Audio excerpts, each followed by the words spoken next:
you risk, a lot is at risk. So that is so important. I can't tell you how important that is. I got a call from a seller on a Friday morning.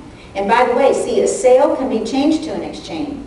So if you know of anything out there that, oh yeah, that could be a rental house, as long as they catch it prior to closing, they can amend it to say, seller is doing a 1031 exchange and the buyer agrees to cooperate.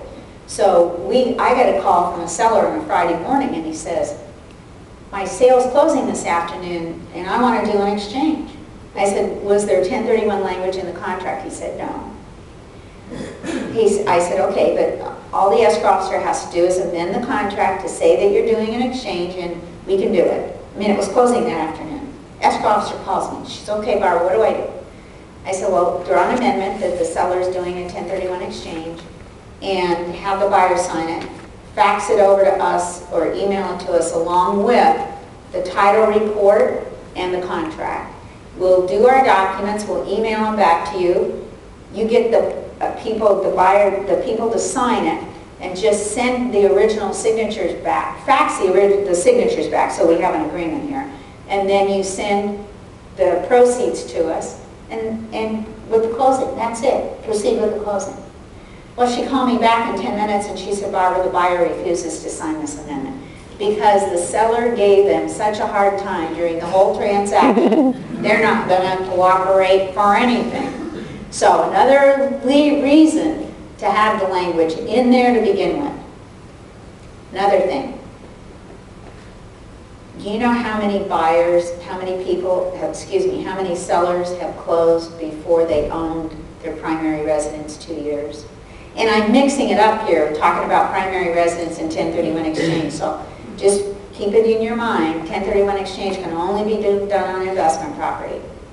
But do you know of people that have done that? And not happy people. Because the agent forgot to look at the date they bought the property. Say you go for a listing tonight, and it's, of course, in today's market, if the properties are going down, it might not be that big a deal. But if they bought it 2 years ago in December, and they closed before that date, they are not going to be able to take their primary residence exclusion.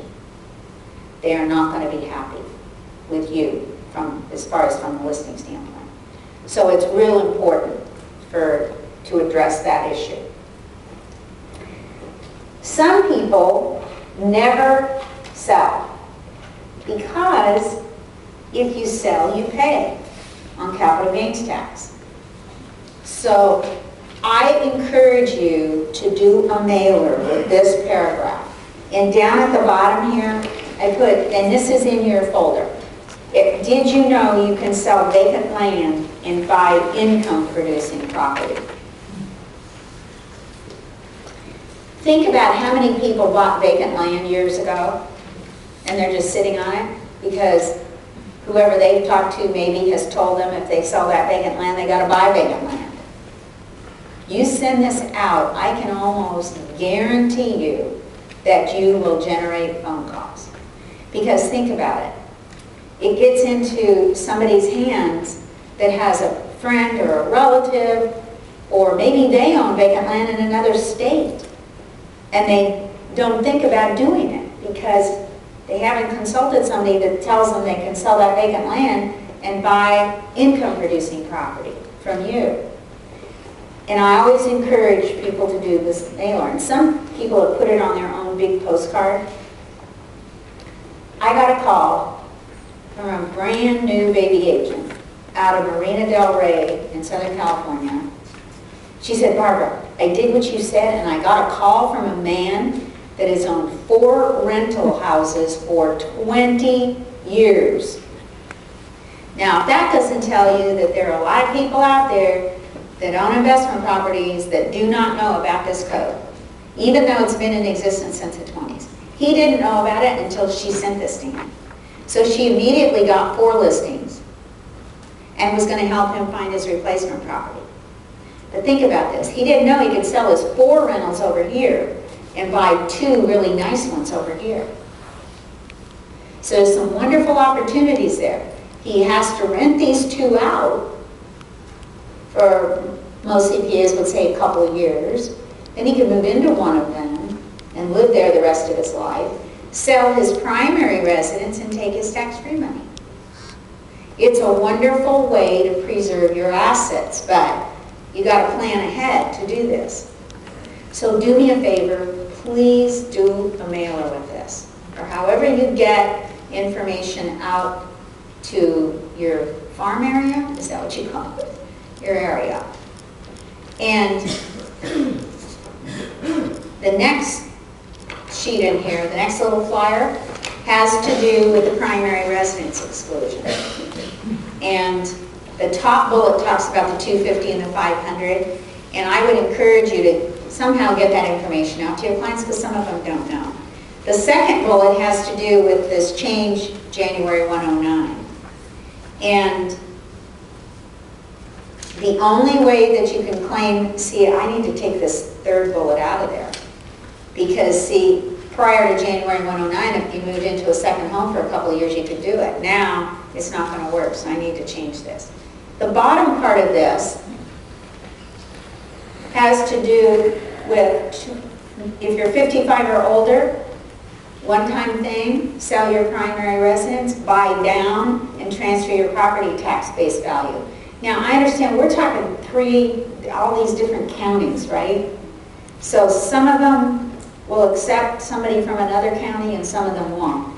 So I suggest that you have your client talk to the assessor's office, because like in Los Angeles, Orange County, and San Diego, you can move between the counties. Santa Barbara says if you sell in Santa Barbara, you got to buy in Santa Barbara. Yet I had an agent in LA tell me that his client went up and talked to the assessor's office, and the assessor allowed him to transfer his property tax base from LA to Santa Barbara. It was probably high enough that it worked for him.